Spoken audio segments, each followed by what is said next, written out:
आज बात करते हैं एक ऐसे हाई प्रोफाइल करप्शन केस की जो सिर्फ एक नंबर के इर्द गिर्द घूमता है। और वो नंबर ऐसा है जो शायद किसी के भी होश उड़ा दे। चलिए देखते हैं कि आखिर ये मामला है क्या। एक सरकारी मुलाजिम के लिए कितनी दौलत बहुत ज्यादा होती है, मतलब कहाँ पर वो लकीर खिंचती है। ये एक ऐसा सवाल है जो हम सबके जहन में आता होगा, है ना?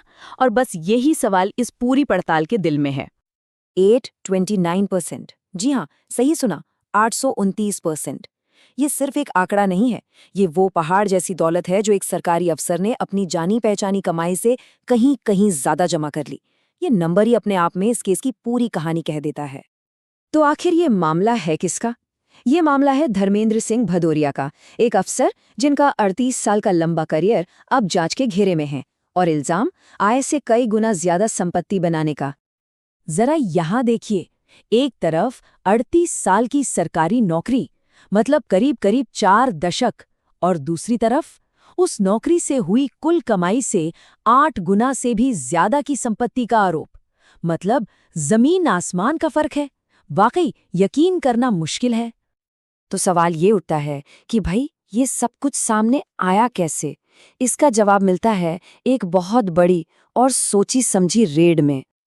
देखिए, 15 अक्टूबर 2025 को लोकायुक्त पुलिस ने एक साथ एक ही टाइम पर इंदौर, ग्वालियर, उज्जैन जैसे शहरों में फैली 8 जगहों पर छापा मारा। सोचिए, एक साथ 8 ठिकानों पर।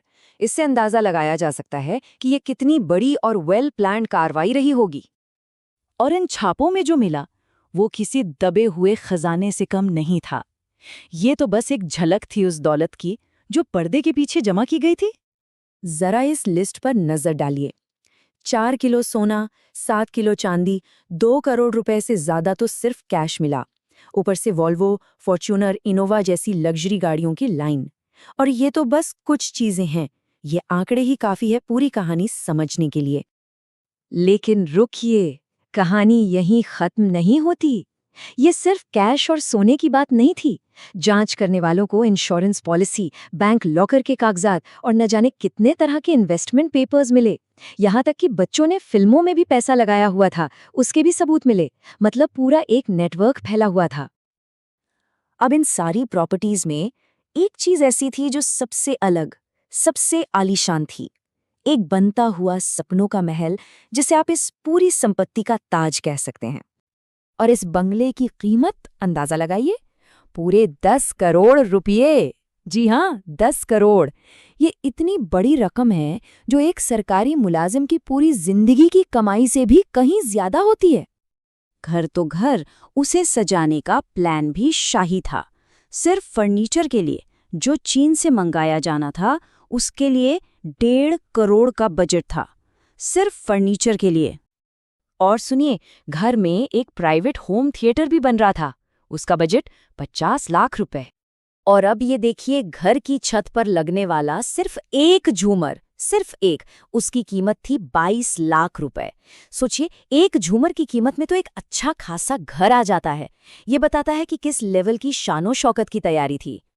तो ये बंगला बन कहाँ रहा था? इंदौर की एक पॉश टाउनशिप, मालवा काउंटी में। और इसका डिजाइन भी कोई ऐसा वैसा नहीं था, एकदम खास इटालियन आर्किटेक्चरल स्टाइल में इसे डिजाइन करवाया गया था। तो जैसे जैसे जांच की परतें खुलती गईं, एक और बड़ा सवाल सामने आया। क्या इस पूरे खेल में परिवार वाले भी शामिल थे? और यहीं पर मामला और भी दिलचस्प हो जाता है। बेटा सूर्यांश, शिवा चाइनीज वॉक नाम के रेस्टोरेंट और दूसरे बिजनेस में पार्टनर, उसका इन्वेस्टमेंट करीब 25 लाख रुपए का। और बेटी अपूर्वा, वो उस architectural firm the design chariot में पार्टनर थी जिसने वो 10 करोड़ वाला बंगला डिजाइन किया था। तो कनेक्शन साफ दिखने लगते हैं ना।